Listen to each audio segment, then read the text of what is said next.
Welcome back to the Sleuth Intuition channel. I'm your host, Patrick Vallejos. We will be opening up the phone lines in probably about 15 to 30 minutes. So if anybody's calling in now, feel free to call right back or hang tight backstage.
What is up, everybody? Welcome back to the Sleuth Intuition channel. I'm your host, Patrick Vallejos, broadcasting to the world live from Phoenix, Arizona. What's going on, everybody?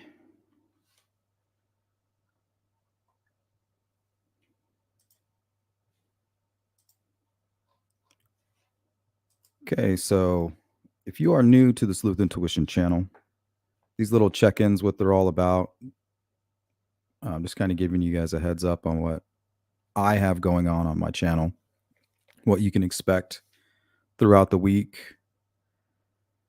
And also, I like to hear from you guys. I like to hear about cases that you're looking at, maybe some true crime news,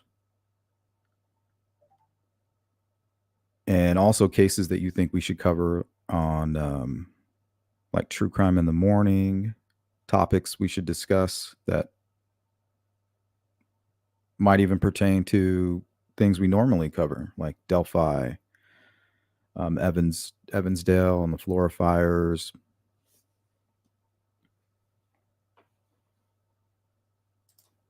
So that's what these little check-ins are all about. Hope you guys are having a good morning. I'm enjoying my coffee. Not too strong. In good health. I hope you are as well. Thank you, Farmer. Appreciate that. So that's kind of what these little check-ins are all about. Putting your ear to the track.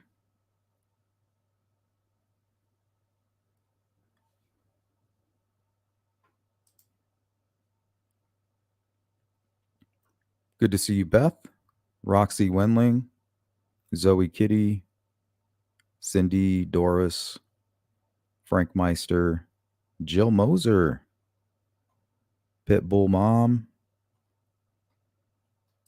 Stacy Skinner.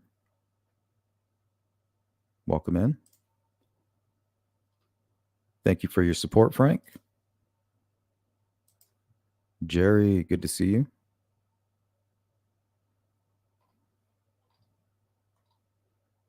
Jibbo. He was at a Diddy party. Yeah,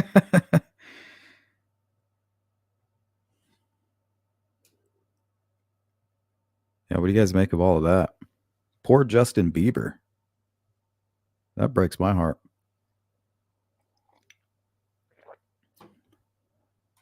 That explains why every time you see him nowadays, he's just kind of moping around. No wonder.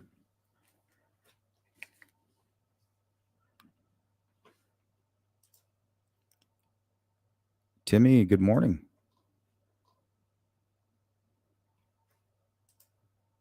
Solar Chef Steph.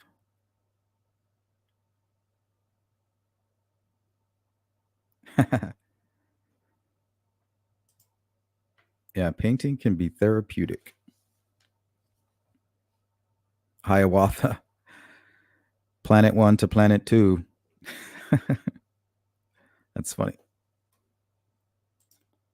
Orion 1 to Orion 2. Come in, Sleuth. This is Sleuth. Go ahead. This is Hiawatha from Orion 1. Come in. Over. Vertigo, what's up?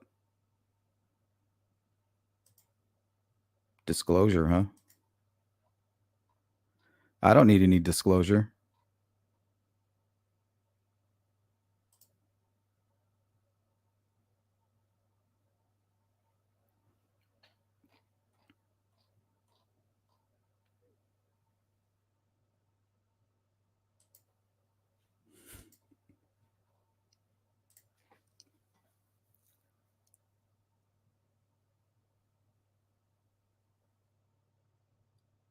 That's disgusting, Vertigo. Stay away from the snack pack. Oh, we got a prediction from a ufologist farmer here.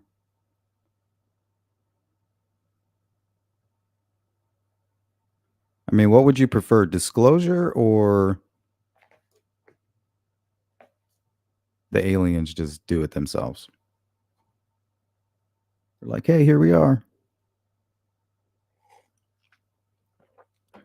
Unless they're already here and they're controlling the minds of the politicians and the people in power.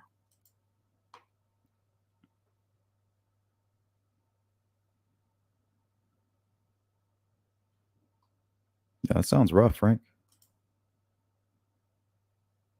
Oh, the good old October surprise. That's probably going to be like World War III or something crazy like that. Or Biden steps down to make Kamala the incumbent.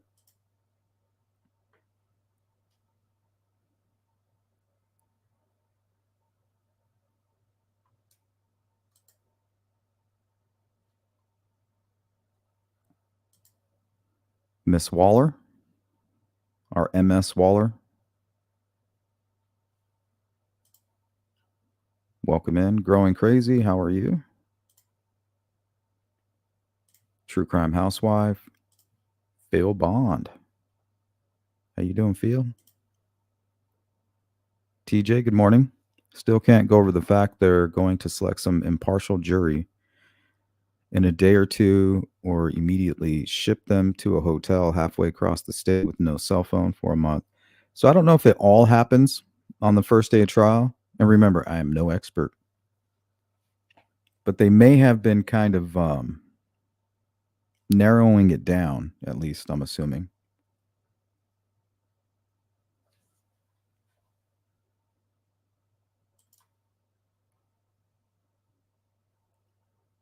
And maybe they do it all on paper. You know, they have them fill out a questionnaire and then they decide by by the results of the questionnaire. That seems lazy to me. Like, I feel like you would need to talk with them, kind of look at them, read their body language.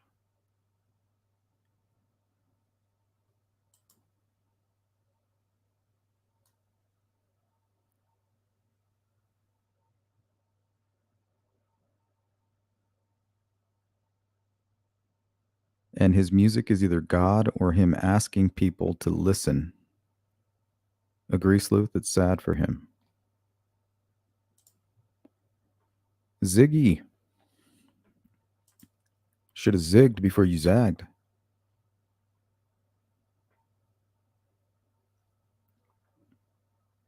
Caricature. Say a prayer for my dad. He's having an abdominal aortic aneurysm repair right now. Well, we'll send out those prayers.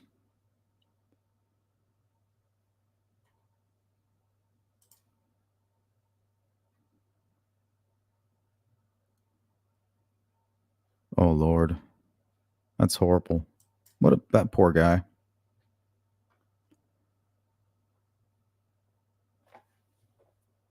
None of your business. That's why one-hit wonders are what they are. They didn't sign a Diddy-style deal. They didn't sell their soul to the devil. I wonder if that's where that saying came from. Shady deals with shady people.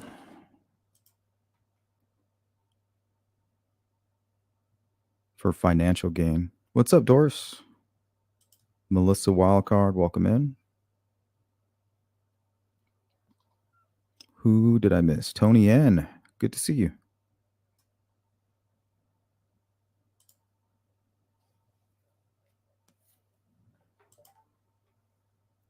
It's all a lie that will be used against us.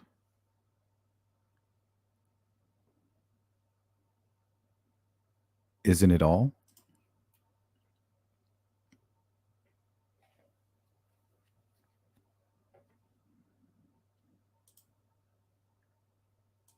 Redfoot, good to see you. How you doing? Patty.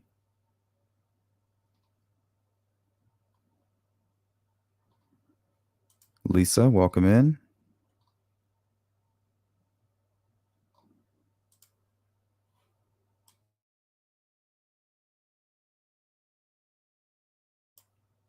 That was nice of you. Solar Chef Steph.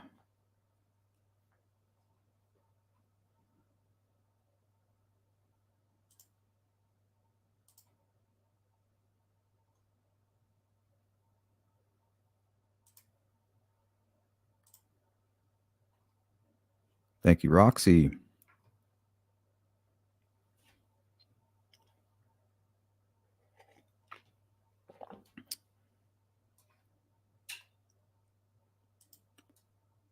Anything can be used against us in a court of law.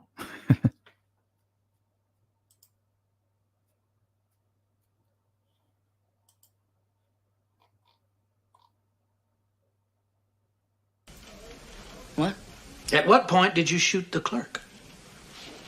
I shot the clerk. Yes, when did you shoot him? I shot the clerk. Hey, Dean, you need you. I shot the clerk. Yeah, when? Wait, I shot the clerk? 2 confessions.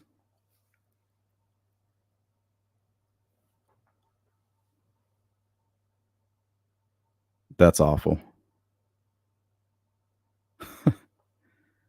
I'm down for aliens, but if they take our jobs, I'll be pissed.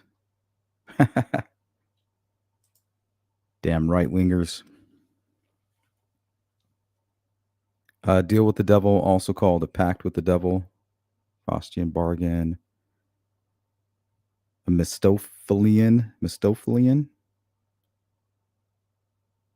bargain is a cultural motif exemplified by the legend of Faust and the figure of Mephistopheles.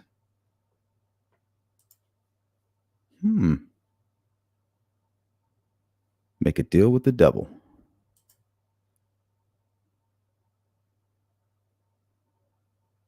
Oh, I think I got something for that. I rest my case.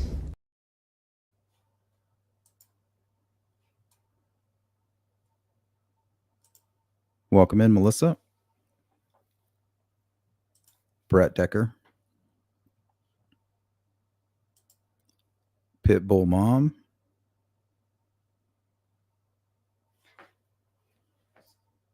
All right, let's take a look at this week's calendar here.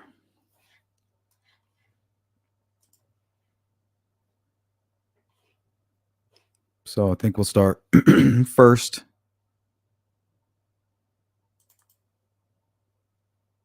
This is actually today at 4. Now remember, we're going off of Arizona time. So go hit that notification if you don't know what that means.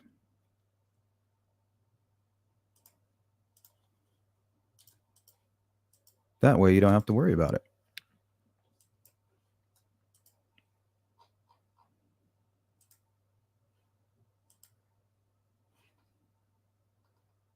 So we'll be diving into this. Will be a quick one.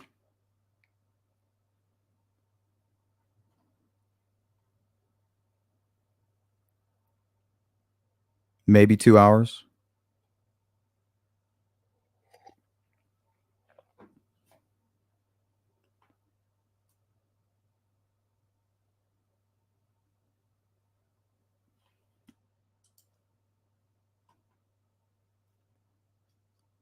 Titled Papa Roger Gushes Over New Coburger Mugshot. I don't know if you guys had a chance to see that news. Like, what the fuck? But it kind of goes to what we were talking about over at with the Delphi case. How people are more prone to they're more drawn to supporting the accused as opposed to the victims. Like, why would you be drawn to this guy? I mean, he was an incel his whole life, right? Turned him into a maniac. And now he's cute to you? So yeah, we're going to dive into that and what the hell that means. That'll be today at 4. Let's see what else we got. This one I've been putting off.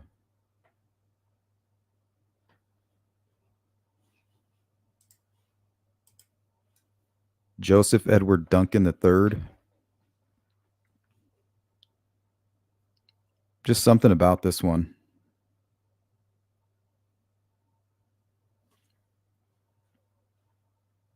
So he was an American convicted serial killer and child molester who was on death row in federal prison following a 2005 kidnappings and murders of members of the Groin family of Coeur d'Alene, Idaho.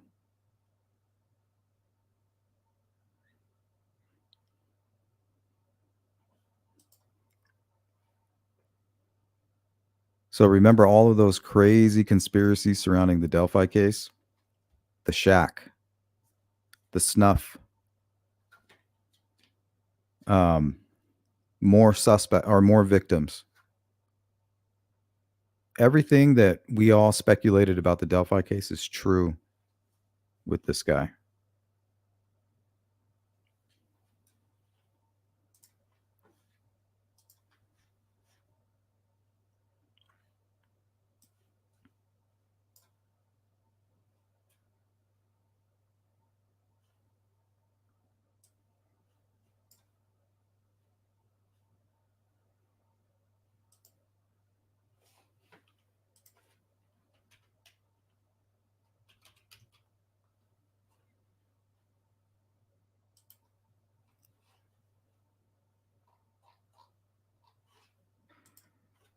Let me pull up his a photo. You guys can see what I'm talking about.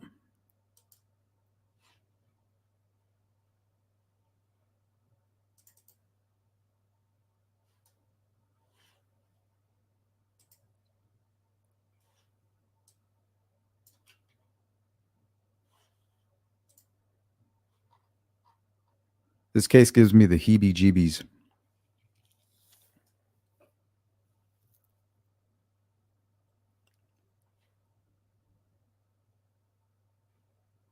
You guys know what those are? The heebie-jeebies?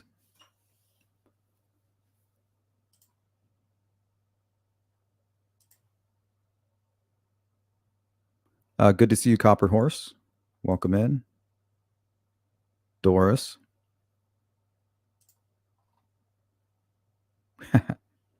2:22 a.m. That's crazy. You're on the other side of the planet, just chilling. Growing crazy, how are you?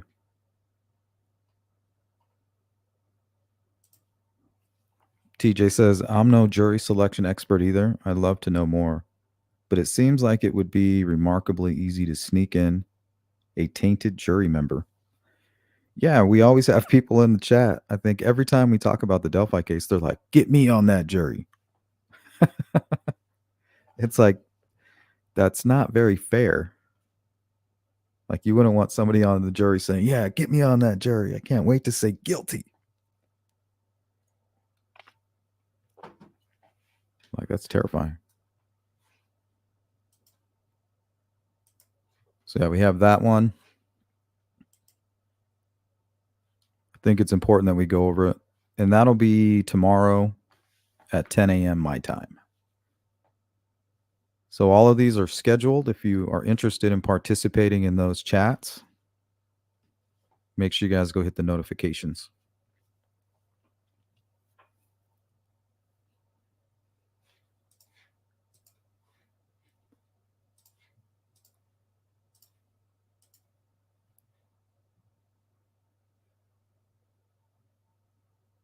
And then on Thursday, excuse me.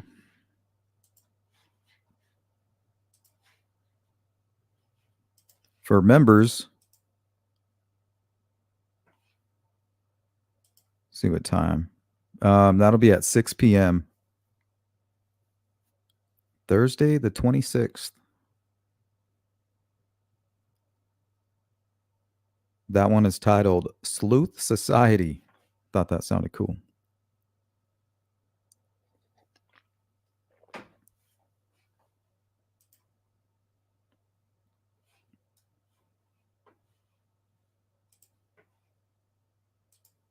And then on Monday, another Indiana case.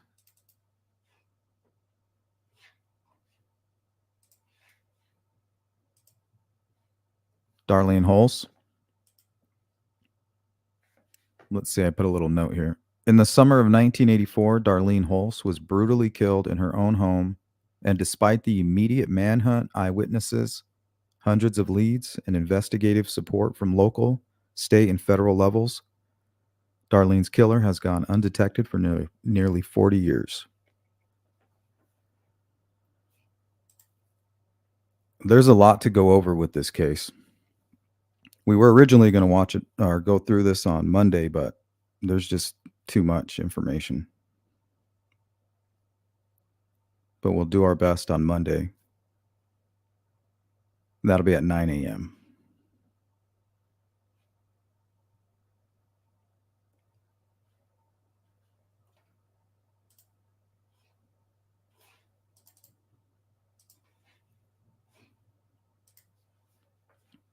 And other than that, if there's anything you guys want me to cover on this channel as far as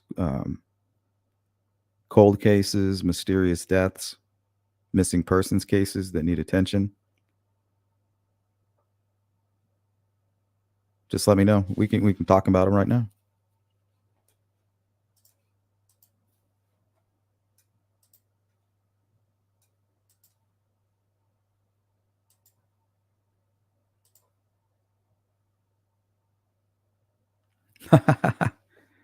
Kobe, what the fuck? You're out of control.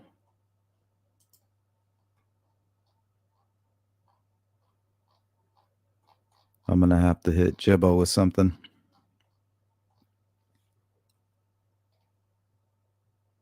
Listen, give me all you got! I swear, me and my brother.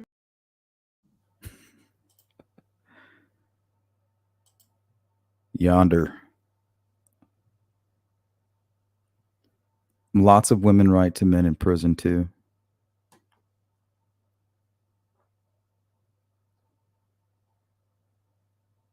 Like, what do you mean?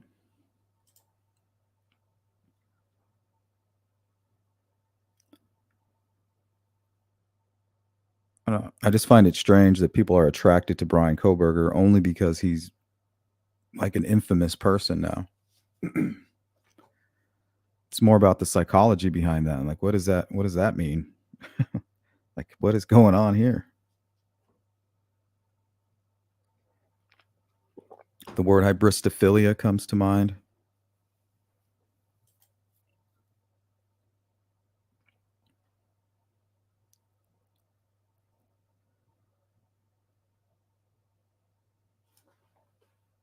The Easey Street murders. No. Let's take a look.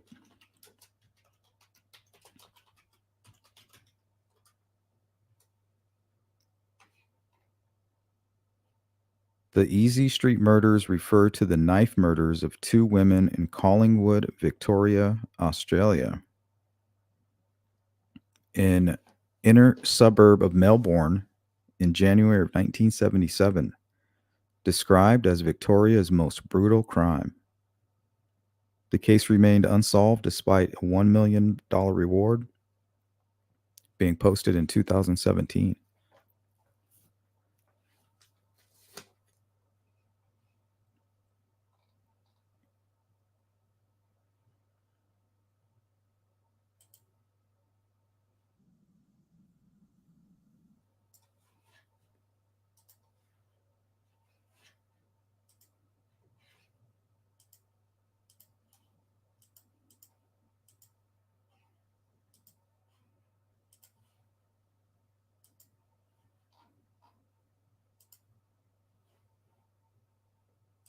Police are, after almost half a century, police are a step closer to solving one of Victoria's most brutal and bewildering cold cases. It was an absolutely gruesome, horrific, frenzied homicide. In 1977, school friends Suzanne Armstrong and Susan Bartlett, aged 27 and 28, were found dead inside their Collingwood home with multiple stab wounds. Police said Miss Armstrong was sexually assaulted before she was killed, while it was believed Miss Bartlett was stabbed after she went to help her friend. Miss Armstrong's 16-month-old son was left unharmed in his cot, where he remained alone for days. Police searched for clues low and high. In 2017, $1 million reward was offered for information that would lead to arrest and conviction. You can live the rest of your life in comfort. Say something. But today, 47 years on, there's been a major breakthrough. A 65-year-old Australian Greek national was arrested in Rome around 9 p.m. on Thursday evening. Crime writer John Sylvester, who's followed the case for years, believes there. Yeah, Timmy, that Duncan guy. I mean, he's like the devil himself. Wait till you hear this story. Like it's gonna be a hard one. I've put this live stream off for 3 weeks now. Might have been a forensic development, although police are remaining tight-lipped. The crime scene was so horrific, there was plenty of DNA that was stored. The suspect was 17 years old at the time of the alleged murders at this house on Easey Street all those years ago. Police say he'd been a person of interest for a number of years, but they were only able to arrest him once he left Greece due to the country's laws around serving warrants. In a statement, the Armstrong and Bartlett family said it's always been impossible to comprehend the needless and violent manner in which the women died, and thanked police and investigators for always giving us hope and never giving up. Yeah, that's how I normally pronounce it. It just doesn't seem right. We simply say thank you. Police are working to extradite the suspect back to Victoria, where he'll be charged with 2 counts of murder and 1 of rape. Mietta Adams, ABC News, Melbourne.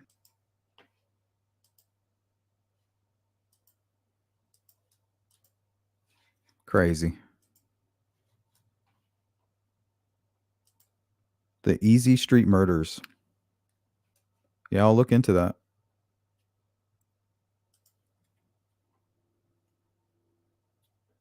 Like a sourdough. Squishy. Sleuth, have you watched the doc on YouTube called Midnight Productions by Paranormal Files? I'm sure you've heard of them. Living in Phoenix and all. Paranormal Files? I don't know. I don't like click up with ghost hunters.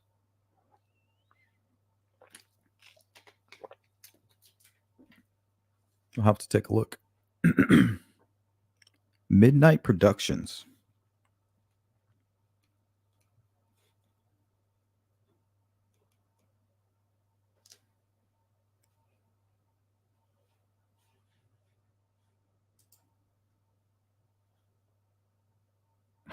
Farmers like everybody's guilty.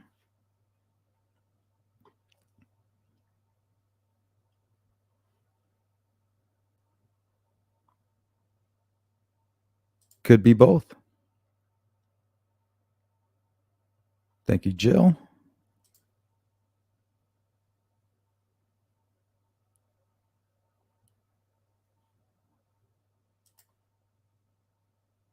Cheek says, the last jury duty I was on, the attorneys dismissed me the second day of selecting because they asked us if we were into true crime. Really? That's a good question. Like all you crimeaholics out there, get out of here. For sure. Yeah, no true crime fans.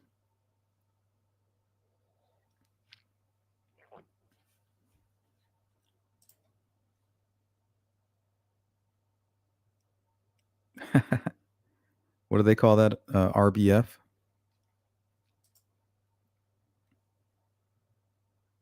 You're unapproachable. That's how I am. Good to hear. Welcome in.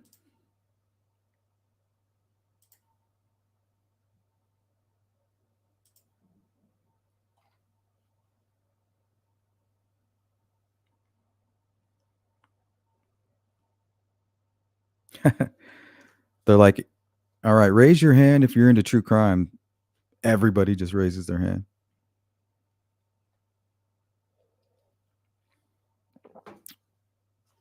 As they whisper, what's true crime? Just raise your hand.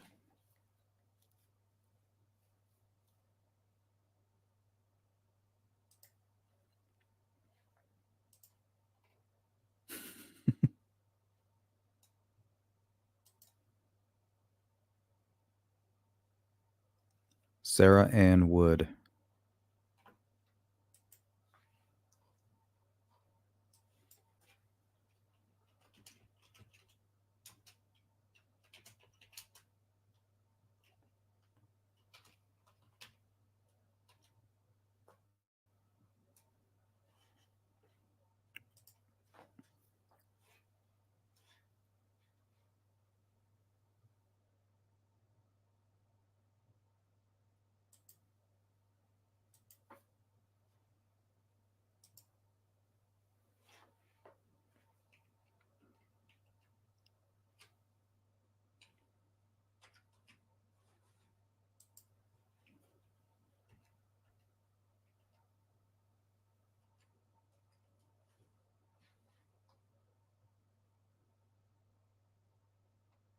$1981. I think I found it.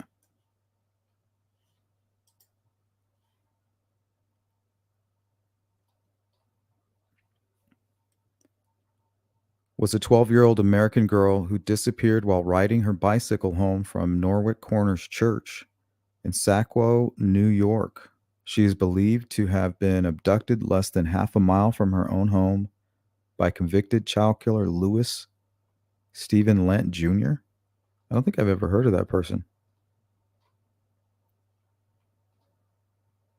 Lent later pleaded guilty to both Sarah's abduction and a murder and that of a 12-year-old boy named James Bernardo, whom he had murdered in 1990. He received a mandatory sentence of life imprisonment in Bernardo's murder and a sentence of 25 years imprisonment to life for Sarah's abduction and murder. See, this is what I'm talking about. Look at this sentence here. 25 years for imprisonment, or excuse me, 25 years for abduction and murder.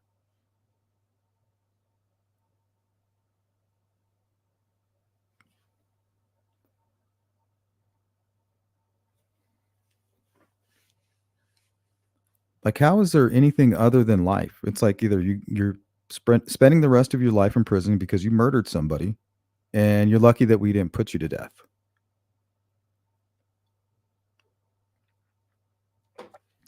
You know? 25 years. That's crazy to me.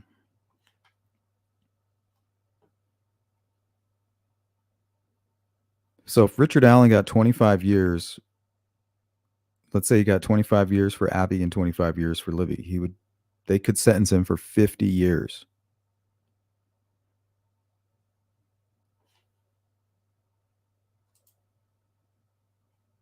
crazy.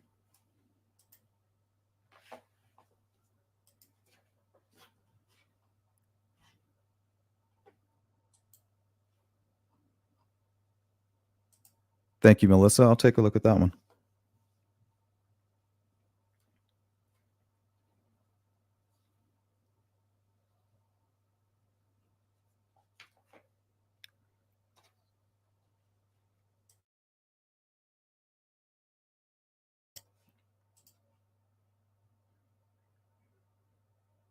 Hiawatha says Ken Maines recently went to where Darlene Holst was taken, murdered. Weird that nobody's been caught. Yeah, I mean, they got witnesses, sketches, even some suspects, and apparently they have DNA or partial DNA. So I was wondering if they could do a Parabon sketch just to kind of narrow it down.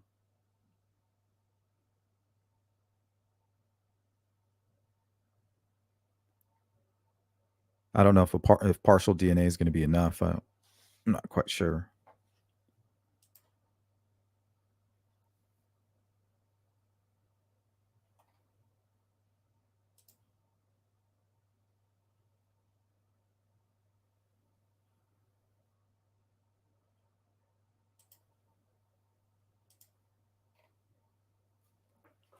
If Koberger is found not guilty, I wonder if he will still be able to get a date. Oh gosh. No, because then all the mystique floats away.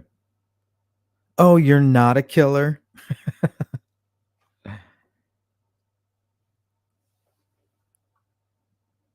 Maybe he should marry while incarcerated so he has a wife if he gets out. Yeah.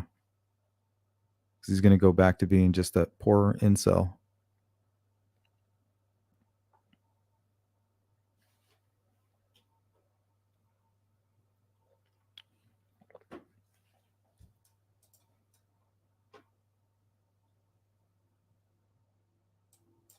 All right. All right.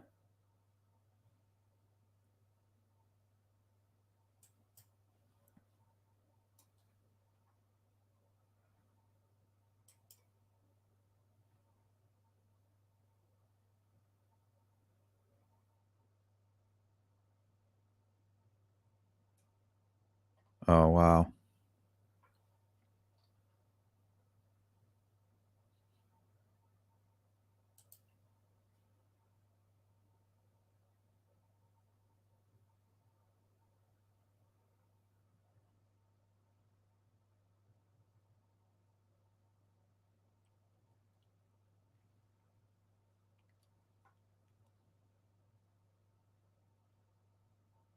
I mean, I could see somebody reaching out to a killer and asking him, like, why? Like, what makes you tick? Like, what caused you to be this way? But not like, oh, how are you? Is there anything that I can do for you? Here, let me send you money to your commissary. Here, let me write you love letters. No, I think the whole lab rat approach is the only way. You know, poking at him like, what are you? Which portal to hell did you crawl out of?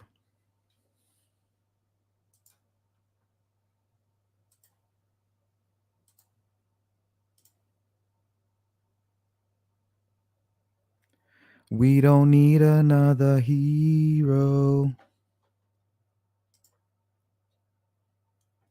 Good old Tina.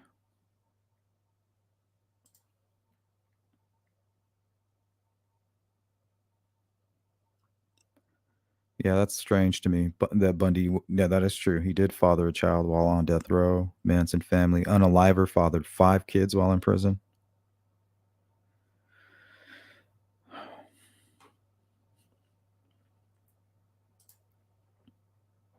And prison is kind of built perfectly for a psychopath. You know, they love that parasitic lifestyle. It's very accommodating.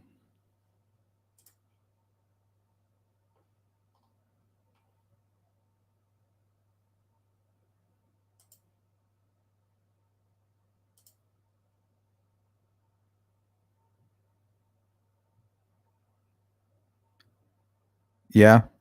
I think we should revisit castration. I think we might still do that. What is it? Chemical castration?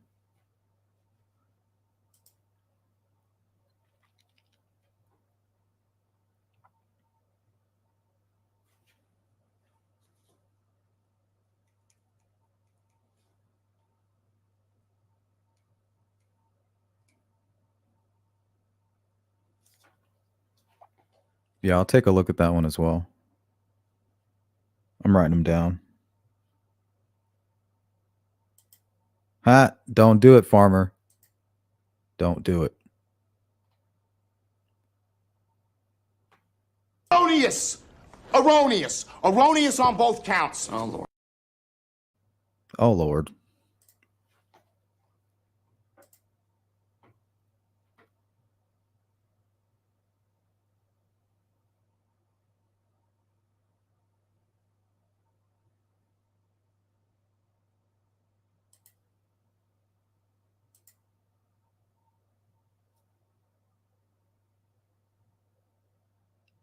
Yeah, mandatory castration. I don't know. If it wasn't a sexual crime, I don't know. What are you going to do? Cut their hands off?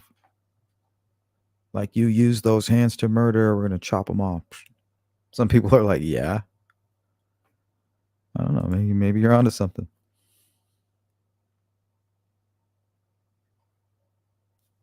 Then it just kind of becomes a burden on the state.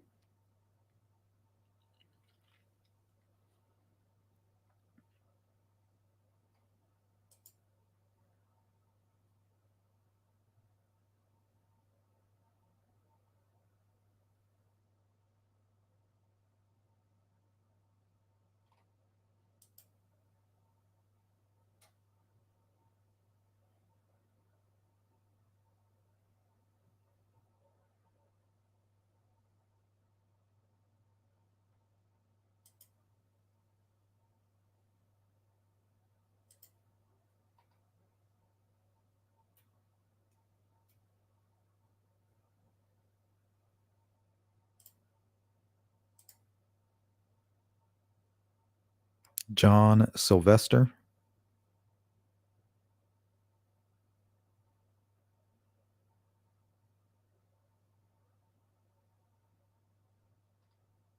What's going on with that case? Jerry says, I received a jury duty notice before the trial of my grandson's murder. I called them and said I'd be happy to serve. They apologized and dismissed me. Yeah, definitely. I'm already packed.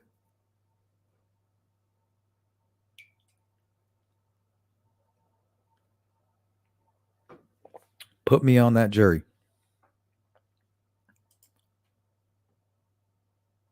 I'll just walk through the door and be like, true crime guy over here. Dismissed.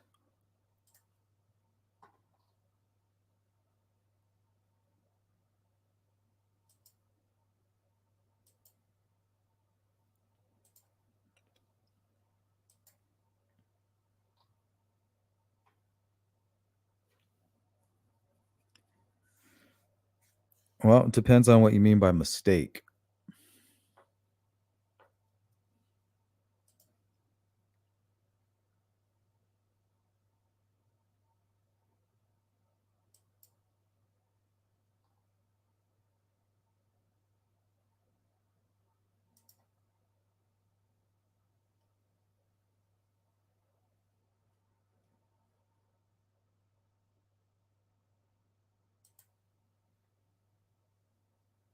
Incel burger. No, that's a good one. Brian, can I take your order? Incel burger.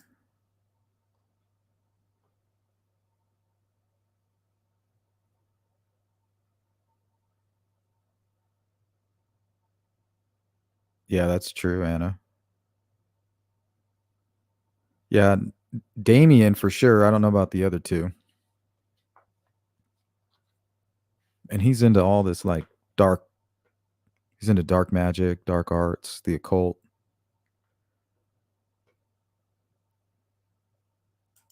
I still wonder about that guy. You know, he's got a weird relationship with Johnny Depp.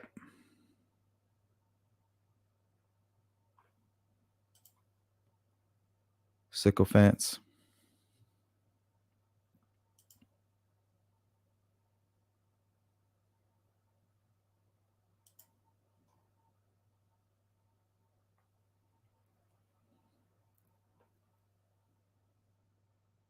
Yeah, and I'm cool with that. As long as you're not like writing as a fan. You know what I mean?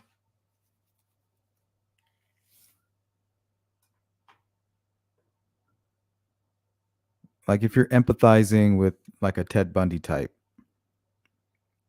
Like it's horrible how they have you locked up in here like this, like some animal. They don't understand you like I do.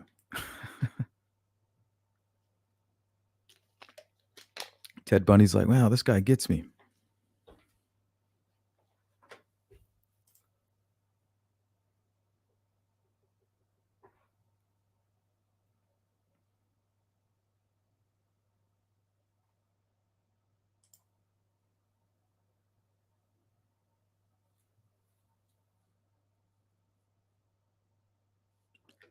Yeah, I don't understand. If you kill somebody in cold blood, you should spend the rest of your life in prison.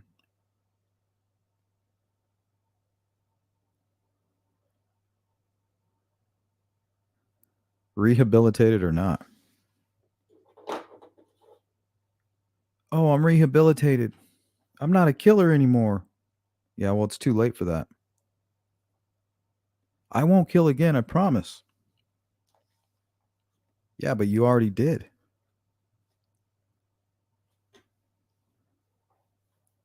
Being able to say that you're not going to do it again doesn't negate the punishment.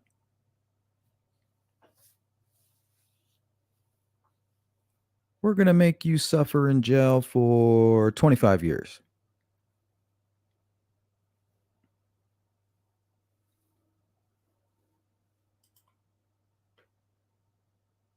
Which really isn't that long if you think about it. Not for kidnapping, rape, and murder. 25 years? Like, what the fuck? That's when I say if they do a plea deal with Richard Allen and he gets like 40 years, people are like, no way. That's just too low. Like I'm telling you, I'm shocked all the time when we cover true crime and we see these really light sentences for these predators.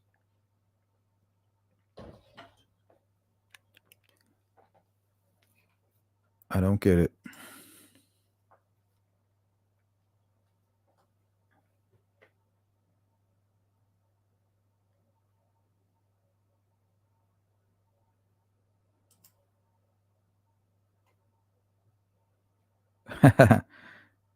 The old snip and tuck.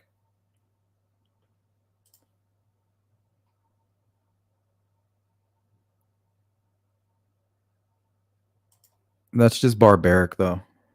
You don't want to damage your, who you are as a society, putting a punishment onto somebody. But it should be severe, but you don't want to lose anything also. Just like Saudi Arabia. Like they lose a lot, as far as humanity points by being barbaric and savage like that, cutting people's hands off.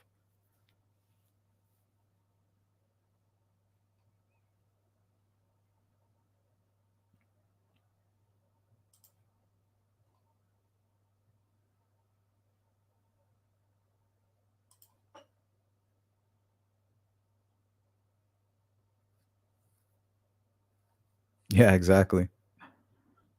Plus, I don't want to see that kind of shit. You don't want to, it's kind of like stooping down to their level.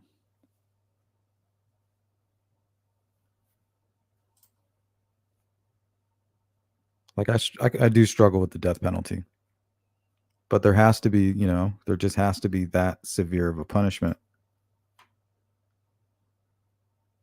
Because if you don't have the death penalty, then you're going to have vigilantes and shit like that. Like you're telling me this guy just did that to my family member? Like, are you going to do it or am I going to do it? Who's going to do it? Because if I do it, it's going to be messy.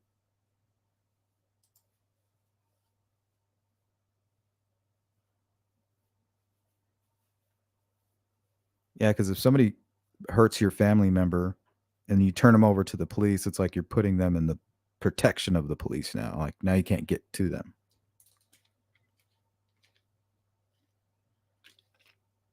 So it's like I'm trusting you guys here, you know. What's up, GP?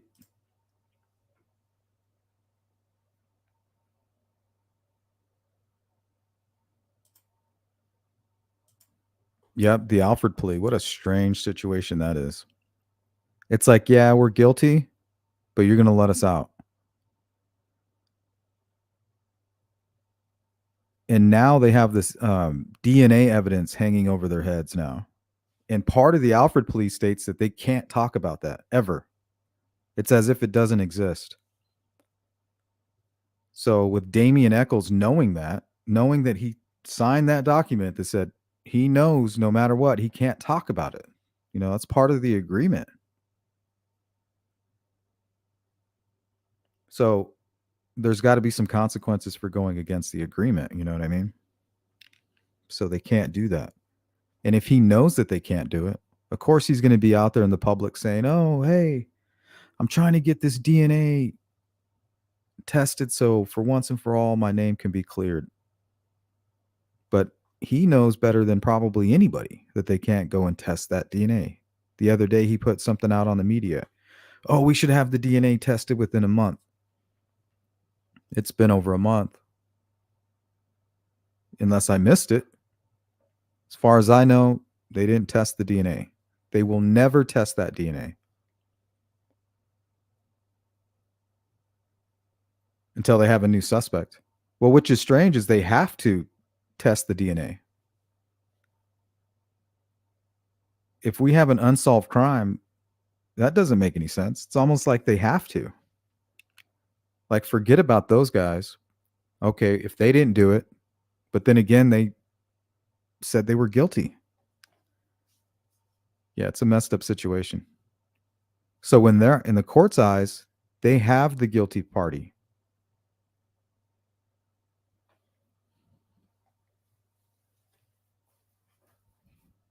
What a mess. John Silverster is a true crime journalist. He was the bald guy in the clip. He authored several books on Australian true crime. He was talking about the Easey Street murders. Oh, okay.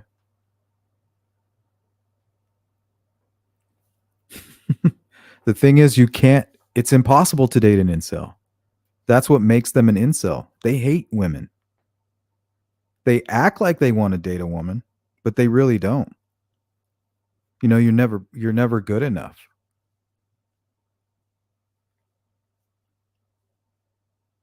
Their entire identity is catch-22. I can't get laid. Get away from me. You disgust me. Like they're disgusted by women.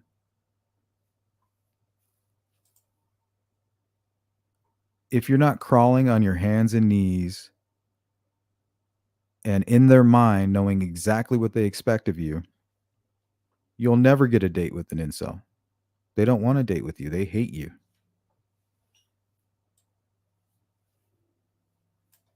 They act like they do. Nobody will talk to me. I'm still a virgin. Okay, what about that girl right there? And then they have something negative to say. Gray Ink just logged in. Did y'all do anything more about Kyman Welch? Yeah, right now I'm working on getting my drone license. So I'm still getting, I'm building my confidence so I can go. The test is like $200. So I don't want to go in there and then mess it up. So I want to make sure I'm 100% confident, which I'm getting there. I'm pretty much there. So I'll be scheduling that here in a few days. So once I have that, I'll be able to go forward and apply for, I don't know, to get permission, basically, to get approval to fly the drone. Because right now, out there where he's missing, which is the Superstition Mountains, it's basically a park. And you can't fly your drones out there for fires, wildlife. So I have to go get an exception. But I can't get an exception until I have my drone license. So once I do that, we're going back out there.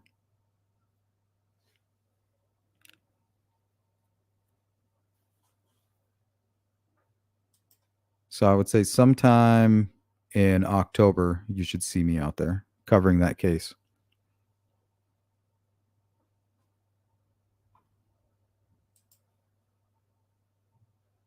Thanks for bringing that up.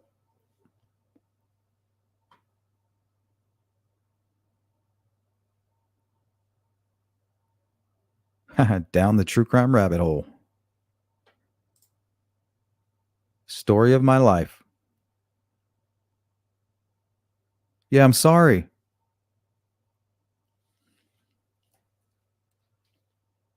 I got my GED and I found God.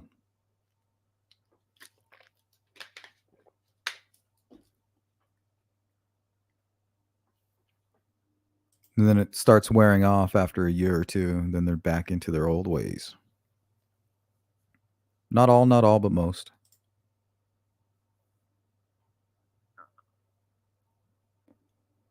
Yeah, that happens all the time, Melissa. All of the time.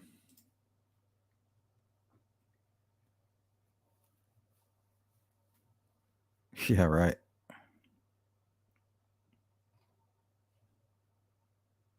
Don't encourage me, farmer.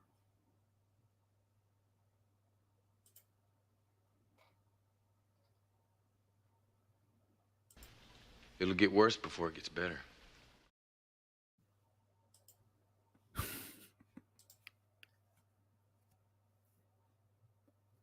The 0-calorie Ko-burger and the keto-friendly K-bar.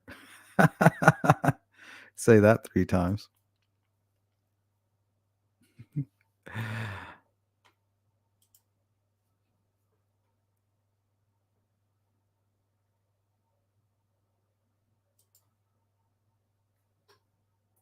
Guys are so sick. Was that the usual suspects?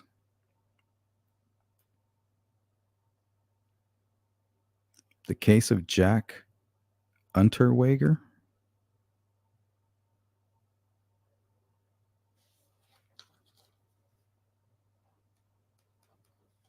What are we talking about here? Never heard of any of these.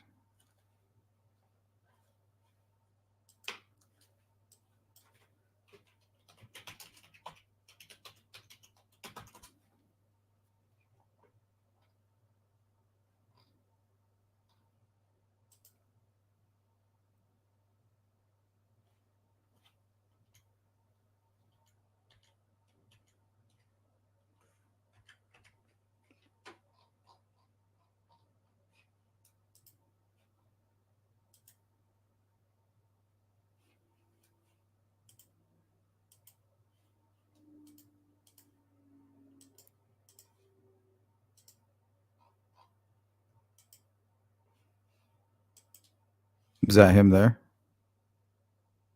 As a reformed criminal and then killed many more victims.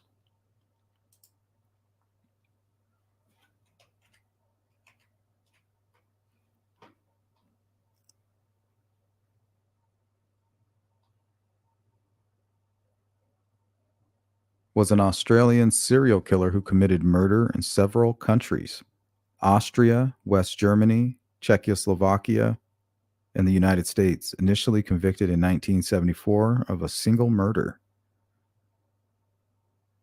Underweger? Began to write extensively while in prison. His work gained the attention of Austrian intellectuals who interpret it as evidence of his supposed rehabilitation. After significant lobbying, Underweger was released. Yeah, lobbying. That's basically what happened with West Memphis 3. That's a good word right there. That's exactly what happened. Lobbying.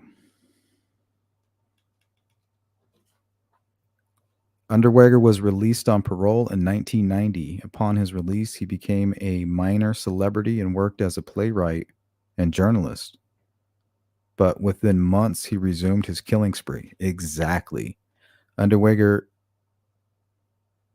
hanged himself in prison after being convicted of 9 more murders in June of 1994. Jeez. That's a good example. I think you brought that up during a live stream, didn't you, Anna? Like a couple days ago. I remember you mentioned something similar to this. Briefly.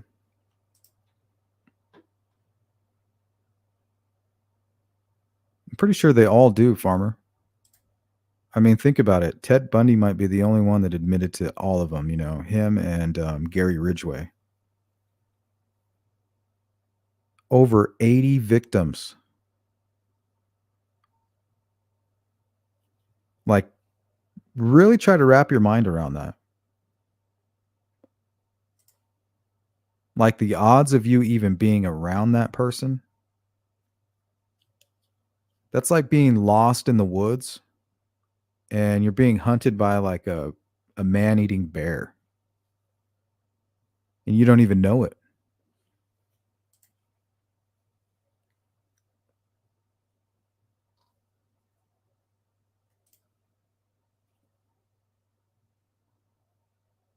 We have no idea how dangerous this world is.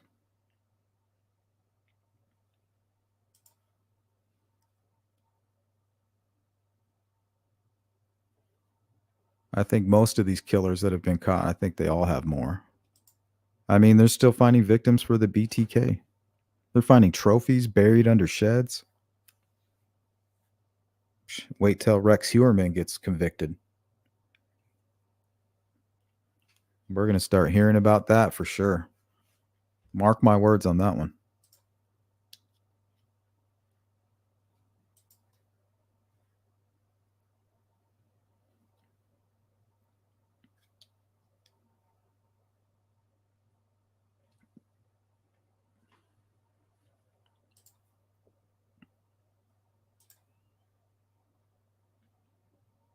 No, you don't need approval to fly drones, but you do in an area where you can't, where legally you can't fly drones. Like, you don't need permission to go fly anywhere else. Unless it's like a state park or depending on your rules of your state and your city. But here at this very location, it's a huge like preserve. It's basically a park.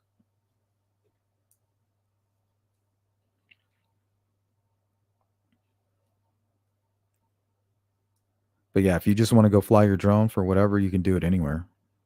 As long as you're following like the rules.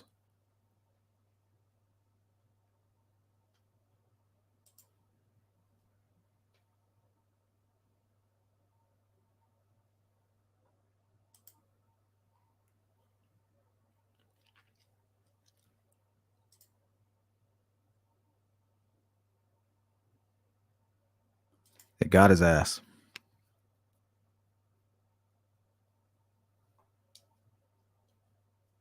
Oh, I know a lot about that. I've hiked the Superstition Mountains probably a dozen times throughout my life.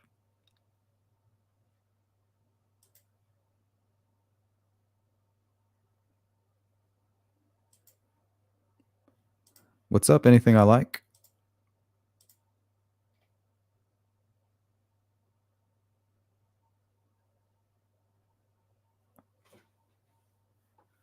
The Cecil Hotel.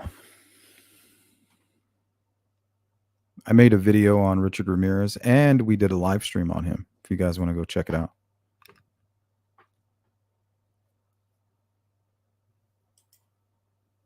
Same with Gary Ridgway.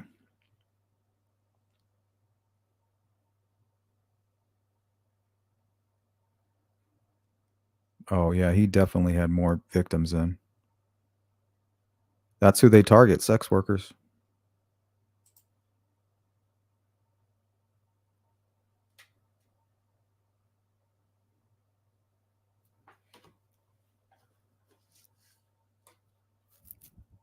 The Confessions of Chris Watts.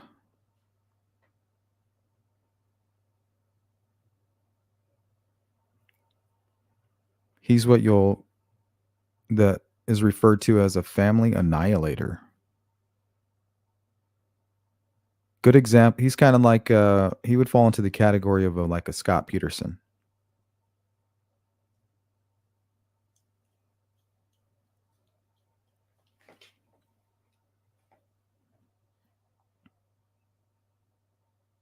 Kind of like a psycho killer who never really had a reason to kill before.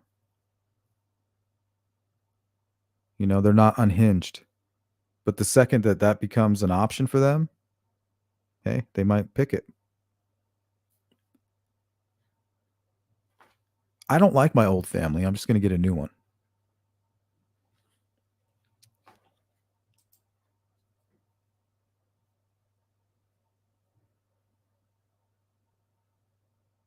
Like, yeah, wrap your head around that shit.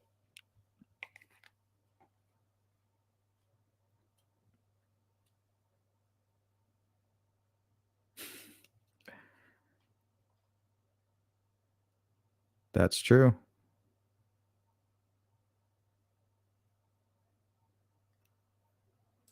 There's a lot of theories about the Grand Canyon. That it's an old mining site. I have mentioned Underweger before. I compare his case to those insisting Richard Allen is innocent no matter what. Yeah.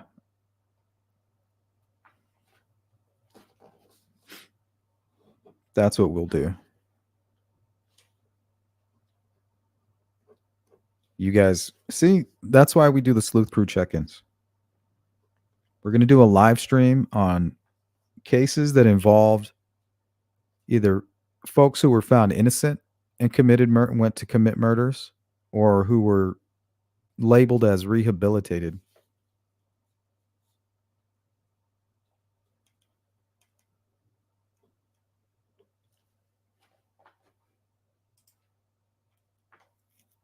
If you guys know any of those types of cases, send them to me. I think that'll be a great topic.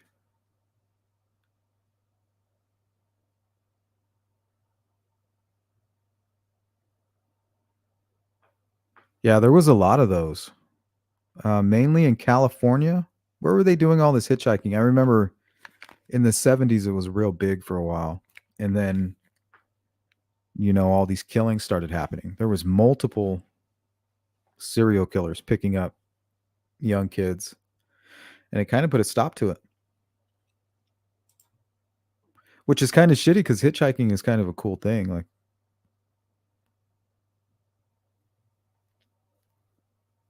it's a good philosophy. Unfortunately, we're living amongst animals. Like, seriously, like an apex predator. That's why I always bring up Ted Bundy and the Green River Killer, Gary Ridgway, because they're believed to have murdered over 100 women.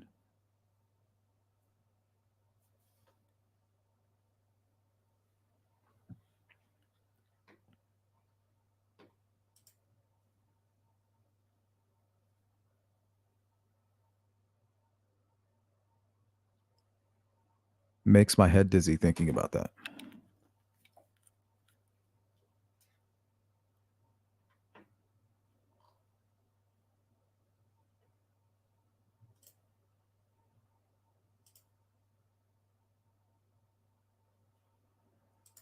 Yep, the Night Stalker, Richard Ramirez. Man, you want to talk about karma, the way they caught him and the town chased him down the street and beat his ass.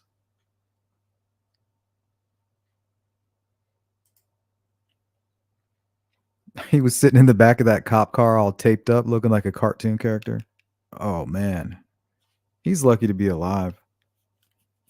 See, he's like a wild bear. He's like a wild, rabid grizzly bear with the taste for human blood. It's like the great outdoors. A man-eater.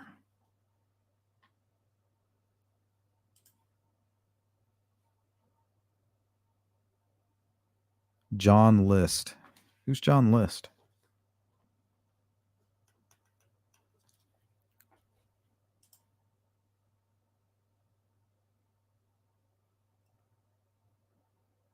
Farmer knows all about that. Yeah, apparently they took a whole bunch of items out of there. Hey, what's up? Cold Truth.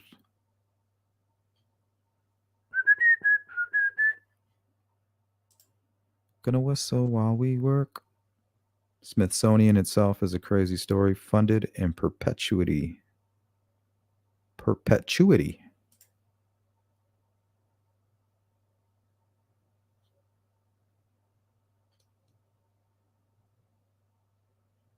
I mean, people still do hitchhike, but I mean, it used to just be like people driving, they wanted company, and there were people who were trying to get, to where they were going. It was perfect. Like, I need a ride and you need a companion, a travel companion. It was all good until serial killers, that's what they do. They fantasize about killing, and they start figuring out their MO. Like, okay, how do I get close to my victim? What victim do I select? They go for weakness. They're not looking for conflict. Not all. That's why they go after handicapped people, sex workers who are willing to get in your car, or hitchhikers, right? You're getting in my car. I don't have to kidnap you. All I have to do is pick you up. So they're fantasizing about murder, rape, whatever. But how do I get to my victim? And that's why it always leads back to sex workers. Nobody's going to report them right away. They're going to think they went home or they went out with a date. So nobody's going to report them to the police quickly. So these killers are like, okay, well, that's a plus. And it always probably starts out like, oh, I got to kidnap somebody, or kind of like what we learned with the Zodiac killer and others. They would get behind your vehicle and kind of flag you down, tell you your tire's wobbling or your lights are out. And then once you pull over, then now they've gotten close to their victim. But even that's risky. So then they go to sex workers. They need somebody that's going to just voluntarily get in their vehicle. So that's the part that scares me. They're just sitting around thinking about how they're going to kill somebody. Like, okay, how am I going to do this without me getting caught? And then there you are, like, oh, I'm going to walk up the street for whatever reason. And then here comes this psycho killer.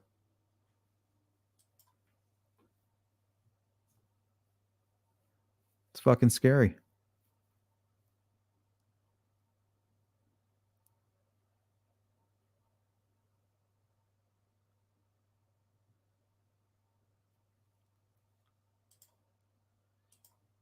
The Dahlia?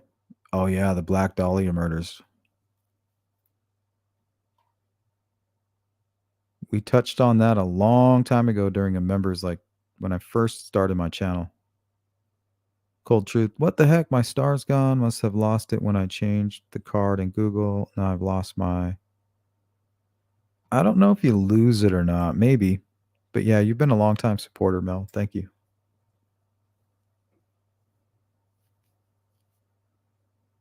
I watched that movie Night Stalker and watched Deliberate Stranger on Ted Bundy.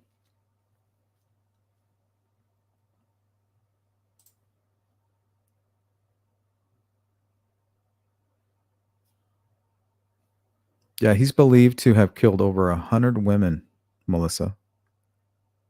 Like, even saying it, I still cannot wrap my head around that. Like, how crazy is that? And we're talking in one small area.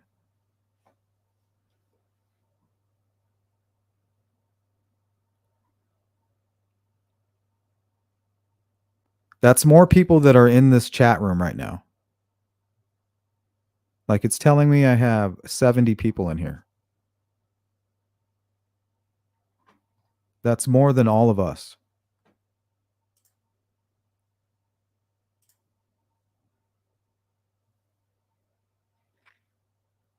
Yeah, it's like, where are you headed? Well, I'm going as far as Bigsby. I can drop you there. All right, cool.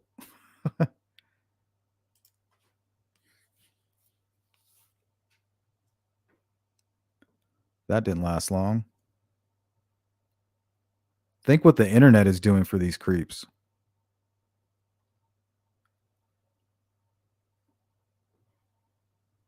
Hey, Sybil. Welcome in. Sex workers are such easy prey. Yep, and that's what they want is easy.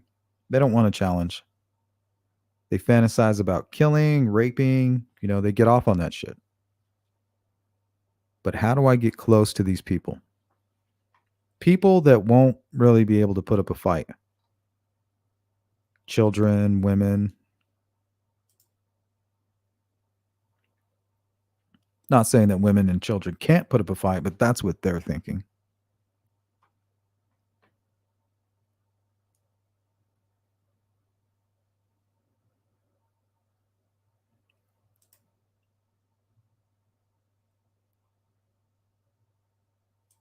Jeez.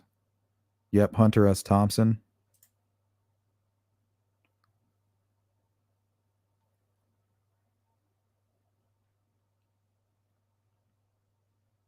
Yeah, and he was very social, Melissa, which is strange. He's a different kind of a killer. I don't know if he was high IQ, but he definitely was like above average.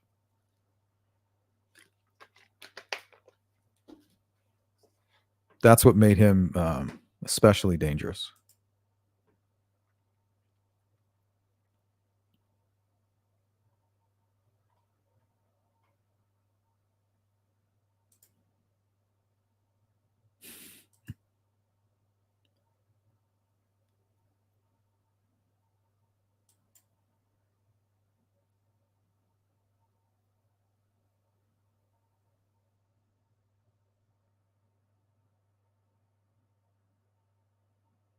Oh, geez.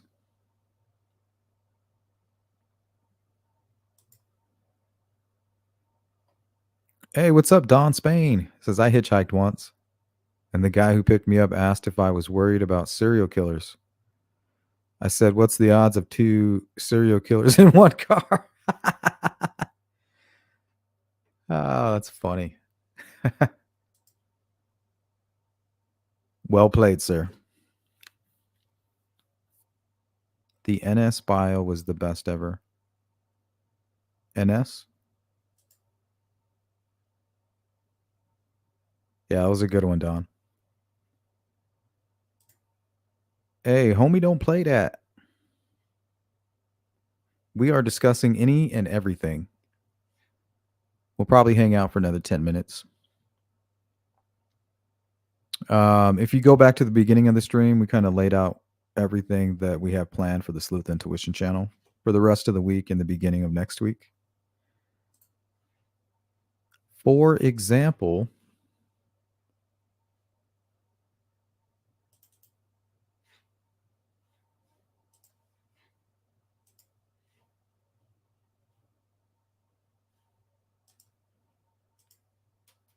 we have a members only this Thursday at 6 p.m. So if you remember, go click on that notification. That way you don't have to worry. That's Arizona time, by the way. Then later today, we're going to talk about Brian Koberger. Notice the title, Papa Roger gushes over new Koberger mugshot. So apparently there's all these Facebook groups. So multiple posters in Facebook groups dedicated to supporting the 29-year-old who is facing 4 counts of first-degree murder are giving their 5-star reviews of the mugshot after the photo was released earlier this week. And then we're going to talk about the original Papa Rogers and how he knew about the sheath being left behind and what you guys think about all that. And if you believe only the killer would have known that at the time. It was before it was released to the public. Do you think somebody could have guessed that? And my argument is, and I'm going to show you, this Papa Raja person was making a lot of guesses and tons of speculation. So I think it is possible that he just threw that out there, but we'll hear what you have to say. And then tomorrow, Joseph Edward Duncan. I think it's important that we go over this information. I really just don't want to.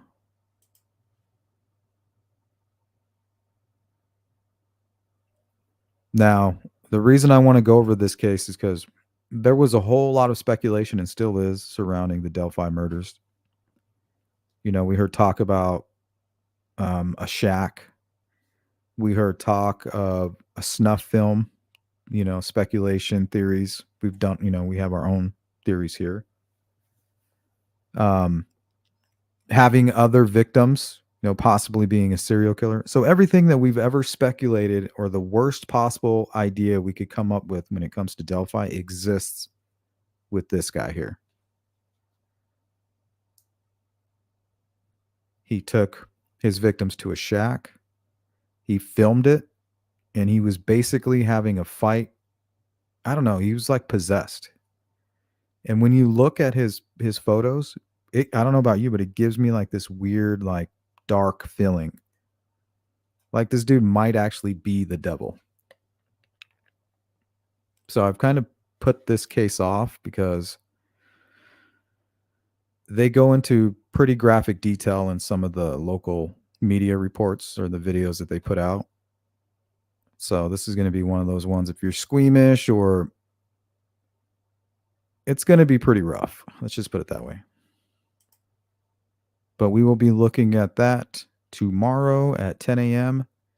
And that's 10 a.m. my time. So if you do want to participate in that live stream, as far as the chat or providing information or anything like that, just participating, make sure you guys go hit the notification. And then Monday, now you want to talk about a rabbit hole. This case, and this is an Indiana case. So if you guys are from Indiana and are not familiar with this, you definitely want to join in for this one. Monday, of course, 9 a.m., episode 53 on Darlene Hulse. And I'm gathering as much information as I can right now, but there's a lot.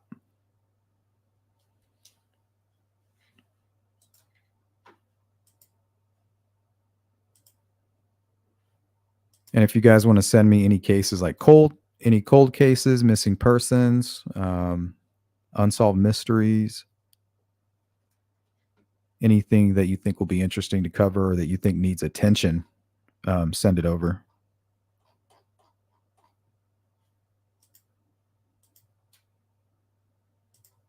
Thank you, Zoe. Very generous.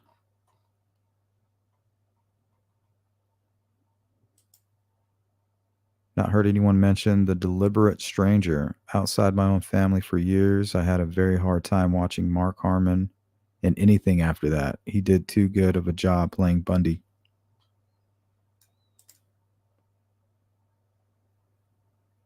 That's all you needed, was a little motivation.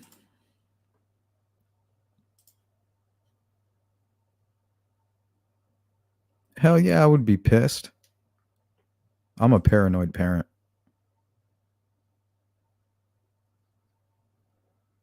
Ridgway, because he was paying for a certain service, got his victims into a position where he could choke them. Yeah, he didn't even have to fight. He's like, he gets them right there in that, right where he needs them.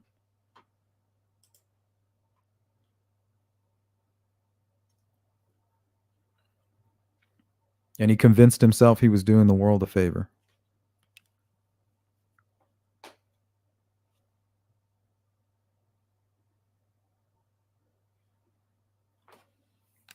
What were you thinking, Cold Truth?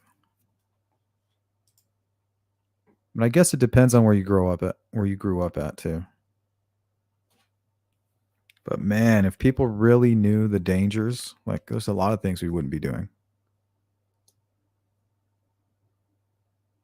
That case, in my opinion, is so cut and dry. Guilty. It blows my mind. There are so many pro burgers.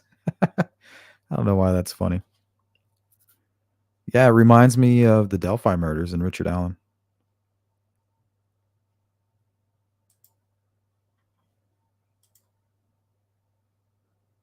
Do dig out what you had from the Moscow Slayer before BK was identified. I always thought that was important. Can't go on Instagram, so couldn't research it myself.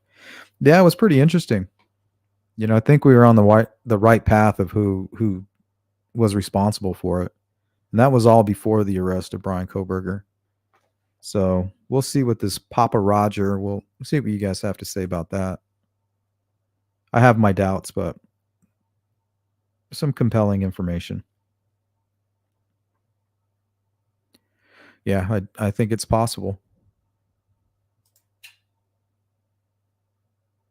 GP says, me next.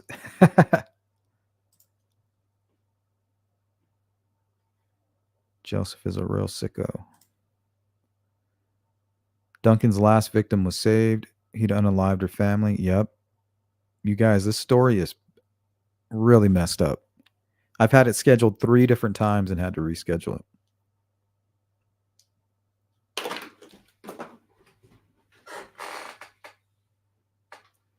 We've covered serial killers, brutal child murders, and this is the one that's really hard to cover. I mean, we are talking about evil personified. I think I even named it that. That is the name of the live stream, actually, now that I recall. The Vonovich manuscript.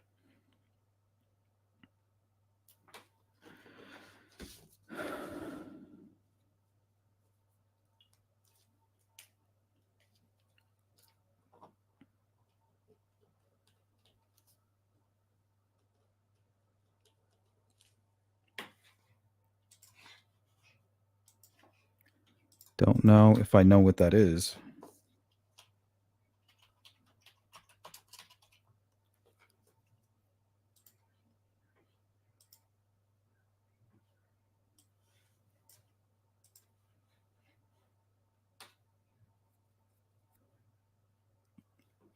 The Voynich manuscript.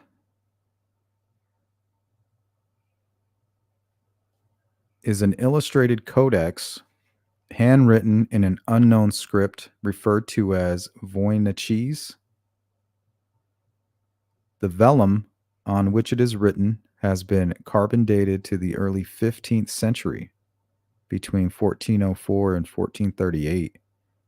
Stylistic analysis has indicated the manuscript may have been composed in Italy during the Italian Renaissance. While the origins, authorship, and purpose of the manuscript are still debated, hypotheses range from a script for a natural language or constructed language, an unread code, cipher, or other form of cryptography, or perhaps a hoax.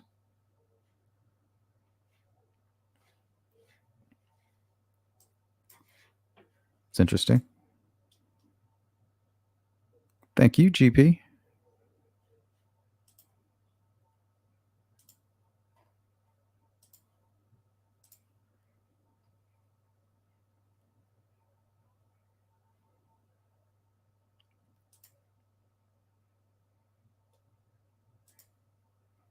No effects. What up? Jason says, I used to ride the Greyhound cross country when I was in middle school by myself. Yeah, even that's a little risky. But you're kind of protected, on that bus. As long as you stay on the bus and you don't wander away. It's like there's too many people. But yeah, that's hella dangerous. Black Box Online Radio was obscure in the late 60s, but Zodiac was into obscure references.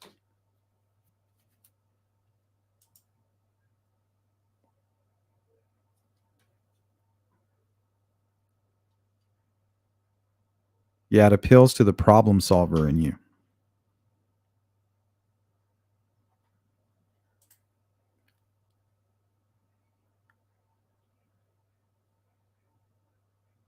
I think that's what attracts me a little bit to true crime as well.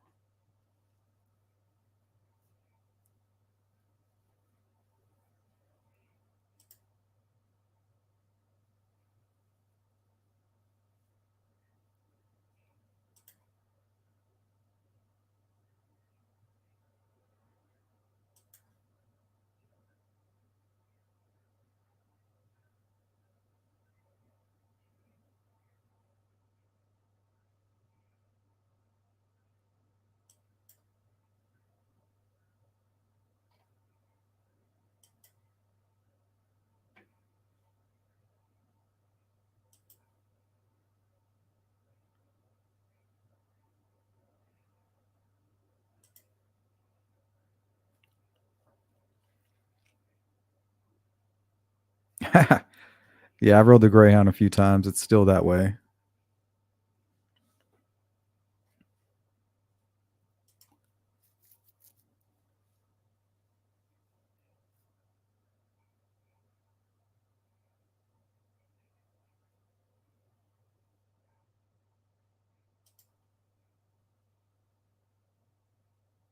Thank you, Stacy. Yeah, we're getting out of here right now. So if you guys are part of the replay crew and you have anything to offer, sorry that you missed the live stream, but drop us a comment and let us know what you think. Shout out to the mods and the biggest of big ups to all my members and all you who continue to donate to the Cash App. Thank you so much. I appreciate that. If you guys need to get a hold of me, sleuthintuition@gmail.com. It's my email address. And if you want to support and get some merch, go check out sleuthintuition.com. And if you have any issues on the website, you can email me. I'll take care of you. And don't forget, later on today, 4 p.m. my time, we're going to try to understand what the hell is going on with people gushing for the Koberger and why. Why does this happen? What the fuck?